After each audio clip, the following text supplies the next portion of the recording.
Assalamualaikum warahmatullahi wabarakatuh. Kita bertemu kembali untuk pembelajaran kimia online, dan untuk materi hari ini itu tentang struktur atom sebenarnya anak-anak. Nah, sebelumnya Bu Guru ingin mengecek kalian ya, apakah kalian sehat-sehat saja? Semoga sehat-sehat saja ya dalam lindungan Allah semuanya, sehingga bisa optimal dalam pembelajaran di masa pandemi ini. Nah, materi hari ini adalah tentang perkembangan teori atom. Tentang perkembangan teori atom. Materinya itu ada di bab 3 ya, struktur atom begitu. Yang hari ini tentang sejarah bagaimana teori atom begitu. Nah, yang pertama awalnya itu, ini kalian bisa melihat gambarnya ya. Di sini ada gambar seorang bapak-bapak ya, namanya adalah Dalton. Jadi teori atom yang pertama itu disampaikan oleh Dalton ya. Teorinya yang pertama, atom merupakan bagian terkecil dari suatu materi. Kemudian atom merupakan bola pejal yang sangat kecil. Jadi bola pejal ya. Kalau kalian bandingkan antara bola pingpong dengan bola kasti misalkan begitu, atau bola pingpong dengan bola voli begitu. Yang bola pejal itu yang mana? Ya, yang bola pejal itu yang bola voli begitu. Jadi voli itu dia bolanya pejal, di dalamnya itu ada isinya gitu ya. Beda dengan yang bola pingpong, di dalamnya itu dia kosong begitu.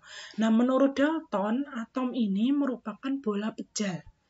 Jadi kalau ada benda kemudian dibagi-bagi menjadi sangat kecil sekali, begitu terkecil, bagian terkecil dari suatu benda, bentuknya itu seperti bola pejal begitu. Bola pejal yang sangat kecil. Nah, dalam reaksi kimia itu terjadi penata ulangan atom. Jadi ketika ada reaksi kimia, kita sudah pelajari di minggu kemarin, itu adalah penata ulangan atom-atom. Jadi atom-atom itu ditata lagi begitu ya. Kalau misalkan kayak yang kemarin kan karbon, reaksi yang pertemuan pekan kemarin ya, karbon ditambah oksigen menjadi misalkan karbon dioksida gitu ya. Nah, tadi yang karbon itu sendiri, oksigen sendiri ditata, sehingga mereka bercampur menjadi karbon dioksida. Kemudian setelah ini ya, masih dengan Dalton, kalau kalian ingin melihat gambar model atom Dalton, maka atom Dalton itu diwakili dengan gambar seperti ini. Jadi bola begitu ya, bola pejal, gitu, bola pejal yang sangat kecil. Kemudian kalau kalian itu menyimak materi Bu Guru ini sambil kemudian kalian browsing atau melihat dari LKS begitu ya, atau sumber belajar yang lain, maka kalian lihat ada beberapa kelemahan dari Dalton. Kalau misalkan Bu Guru tanyakan ke kalian, apa bedanya antara atom hidrogen dengan atom oksigen? Kalau menurut Dalton, atom itu adalah bagian terkecil dari suatu benda yang berbentuk bola. Maka atom hidrogen dengan atom oksigen itu memiliki, kan sama juga bola juga begitu ya. Maka mereka itu tidak ada perbedaannya begitu. Jadi kalau misalkan apa perbedaan atom karbon dengan oksigen, ya tidak ada perbedaan menurut Dalton begitu, karena menurut Dalton, atom itu merupakan bagian terkecil dari suatu benda yang merupakan bola pejal, titik, tidak ada tambahan lagi begitu. Sehingga si Dalton ini dia tidak bisa menjelaskan bagaimana dengan atom-atom yang berbeda begitu. Bagaimana atom-atom dari unsur-unsur yang berbeda, misalkan antara karbon dengan oksigen, itu atomnya perbedaannya apa? Nah, tidak bisa dijelaskan begitu. Sehingga kemudian ada ahli lagi yang melakukan percobaan tentang bentuknya atom itu sebenarnya seperti apa begitu. Nah, ini dilakukan setelah Dalton, yaitu oleh Thomson, J.J. Thomson ya. J.J. Thomson itu dia melakukan percobaan, sehingga percobaan ini bisa kalian lihat di buku atau klik video di YouTube ya, itu sudah banyak sekali tersedia. Ini kalau Bu Guru menjelaskan secara detail, nanti videonya akan lama sekali. Atom itu merupakan bola positif dengan elektron tersebar merata dalam bola tersebut seperti roti kismis. Jadi kalau menurut Thomson, atom itu bukan hanya bola saja, tapi bolanya itu dia bermuatan. Bermuatan apa? Bermuatan positif dengan elektron tersebar merata, seperti roti kismis. Ada yang pernah melihat roti kismis? Kalau kalian sulit membandingkan roti kismis, maka bisa kalian bandingkan apa ya? Onde-onde ya. Jadi onde-onde itu dia bola pejal yang ada dalamnya ada isinya, kemudian luarannya itu dia ada wijennya. Nah, itu dibandingkan atau dibayangkanlah dengan elektron gitu. Jadi menurut Thomson, tidak hanya bola saja, tapi dia ada muatan positifnya si bola itu dengan elektron tersebar merata. Begitu, maka Thomson ini dia menyempurnakan dari teori atomnya Dalton. Kalau Dalton itu hanya bola pejal, Thomson dia bola pejalnya sudah bermuatan. Nah, Thomson ini dia menemukan ada partikel yang lebih kecil daripada atom. Kalau dari Dalton itu dia teorinya adalah bagian terkecil dari suatu benda adalah atom. Sementara Thomson dia bagian terkecil dari suatu benda itu bukan atom, ada lagi yang lebih terkecil lagi, yaitu elektron gitu ya. Jadi Thomson ini dia yang menemukan elektron gitu. Jadi partikel dasar atom ya, partikel yang di dalamnya atom itu ada partikel yaitu elektron. Nah, ini dia gambarnya ya. Jadi ada bola bermuatan positif, kemudian ada elektron yang tersebar merata. Dan jumlah elektron itu berbeda menurut Thomson. Kalau dia atomnya berbeda, maka otomatis jumlah elektronnya berbeda gitu. Nah, ini dia bisa menjawab tadi ya Dalton begitu ya, pertanyaan Dalton begitu. Nah, ini dia Thomson ya. Thomson. Model atom Thomson seperti ini gitu. Nah, kemudian Thomson itu juga ada kelemahannya begitu ya. Kelemahannya kemudian nanti disempurnakan oleh Rutherford. Nah, setelah ini Rutherford itu dia menyempurnakan teori dari atom Thomson gitu. Kalau nanti Rutherford itu bisa kita lihat bahwa atom itu dia ternyata ada bagian yang tidak hanya padat bola saja begitu ya. Tapi kemudian ada juga ruang-ruang kosongnya begitu. Bagaimana teori atom menurut Rutherford? Teori atom menurut Rutherford, atom itu terdiri dari inti atom yang bermuatan positif dikelilingi dengan elektron. Jadi Rutherford itu dia menemukan apa? Dia menemukan inti atom gitu. Jadi ternyata dalam atom itu dia memiliki inti atom gitu. Kemudian ada elektron yang bermuatan positif. Nah, elektron ini bergerak dengan lintasan berbentuk elips. Nih, ini gambarnya ya. Jadi elektron itu dia di dalamnya itu ada inti atom. Kemudian ada elektron? Atom itu di dalamnya ada inti atom. Kemudian ada elektron yang bergerak mengelilingi inti atom dengan lintasan berbentuk elips. Nah, di Rutherford dia juga sudah bisa menemukan bahwa di dalam inti atom itu terdapat ada partikel proton dan neutron. Gitu. Jadi Rutherford itu lewat percobaannya dia menemukan inti atom. Nanti Bu Guru perlihatkan videonya ya, begitu dari Rutherford. Eksperimen dari Rutherford.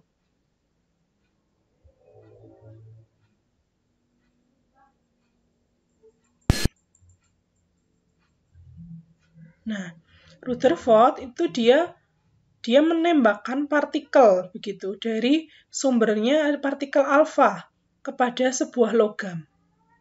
Gitu. Rutherford itu menembakkan partikel alfa ke sebuah logam.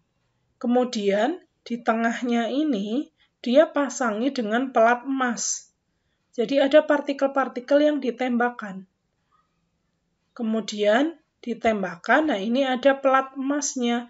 Nanti kita melihat bagaimana arah pergerakan partikelnya begitu. Coba diperhatikan. Nah, ini bisa dilihat ya. Ketika menabrak pelat emas, maka ada sebagian partikel dia yang lurus terus. Ada juga dia yang membelok lagi begitu. Nih. Ya, ada juga yang ketika sudah menabrak sini, dia belok lagi, memantul begitu.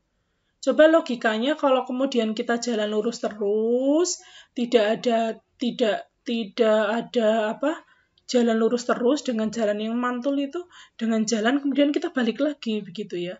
Nah, bisa kita logikakan, oh berarti kalau yang jalan lurus terus itu tidak ada hambatannya begitu, sehingga dia lurus terus, bisa jalan terus. Sementara ada sebagian partikel yang ketika ditembakkan itu dia jadinya mantul. Kenapa dia mantul? Ya karena dia berarti menabrak sesuatu begitu. Nah, ini yang disampaikan oleh Rutherford begitu ya, bahwa partikel atom itu dia tidak bola pejal, tidak seutuhnya bola yang ada isinya, tapi dalam atom itu ada bagian kosongnya, begitu, ada ruang kosong, sehingga ketika partikel alfa atau dianggapnya ini adalah partikel alfa itu ditembakkan, begitu ya, maka ruang kosongnya ini dia meneruskan partikel alfanya, begitu. Sementara kalau yang ditembakkan kemudian memantul, oh berarti dia menabrak, ada apa yang ada di dalam inti atom itu, di dalam partikel atom itu, di dalam atom itu dia berarti bertabrakan begitu. Bertabrakan dengan apa? Ya bertabrakan dengan inti atom begitu ya. Maka Rutherford ini dia menemukan inti atom begitu, karena dia melihat bahwa oh ternyata ketika ditembakkan partikel alfa itu ada yang membelok begitu. Oh berarti yang membelok itu menabrak sesuatu yang memiliki massa begitu. Apakah itu? Kemudian dia sebutkan bahwa itu adalah inti atom gitu ya. Nah, ini terus-menerus seperti itu. Nah, ini bisa dilihat. Dilihat ya. Tuh. Sit. Nah, nih ya, saat dia menabrak inti atom, maka dia memantul. Sementara kalau ada misalkan ini partikel alfa yang dia tidak menabrak inti atom, maka dia diteruskan. Gitu.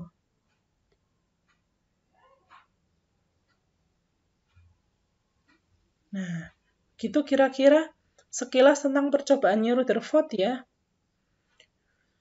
Kemudian Rutherford ini, kalau tadi gambarnya ini ya, oleh teori Rutherford bahwa elektron itu dia mengelilingi inti atom dengan lintasan berbentuk elip. Terus-menerus dia mengelilingi, kemudian ada para ahli yang bertanya bahwa bagaimana jika elektron terus-menerus mengelilingi inti atom, apakah energinya tidak habis begitu ya, karena diibaratkan orang yang terus-menerus berlari, apakah energinya tetap saja atau kemudian habis begitu. Nah, ini Rutherford tidak bisa menjelaskan. Maka suatu hari ada seorang ahli lagi yang kemudian menyempurnakan teori atom milik Rutherford dan menjawab pertanyaan ini. Dialah yaitu yang bernama Bohr, Niels Bohr ya, atau lengkapnya adalah Niels Bohr. Menurut Niels Bohr, atom itu tersusun atas inti yang bermuatan positif. Kemudian dikelilingi muatan negatif, yaitu elektron. Jadi menurut Bohr, inti atom itu dia bermuatan positif, kemudian dikelilingi oleh elektron. Nah, elektron itu mengelilinginya tidak seperti Rutherford yang berbentuk elip, tapi pada orbit-orbit tertentu. Nah, bisa kalian lihat seperti ini. Ini adalah ibarat tata surya yang di tengah matahari, kemudian ada orbit-orbit partikelnya. Nah, menurut Bohr, begitu juga dengan elektron. Elektron ini di tengahnya adalah inti atom, kemudian dia ada elektron-elektron yang mengelilinginya. Gitu ya. Dengan kulit-kulit tertentu, ada kulit K, kulit yang paling dekat dengan inti atom, ada kulit L, kulit paling dekat dengan inti atom, dan kulit M. Nah, teori atom Bohr ini yang untuk untuk SMK akan sering kita pakai untuk pembelajaran di bab 3, bab 4 dan selanjutnya begitu. Nah, maka maka diingat-ingat begitu ya untuk materi teori atom Bohr. Di dalamnya ada inti atom, kemudian ada berlapis-lapis kulitnya dari kulit K, L, M, N, O dan seterusnya gitu. Nah, dalam kulit-kulit ini ada level-level energi. Maka disebutkan tadi ya, kelemahan teori atom Rutherford itu ketika elektronnya berputar apa tidak kehabisan energi begitu.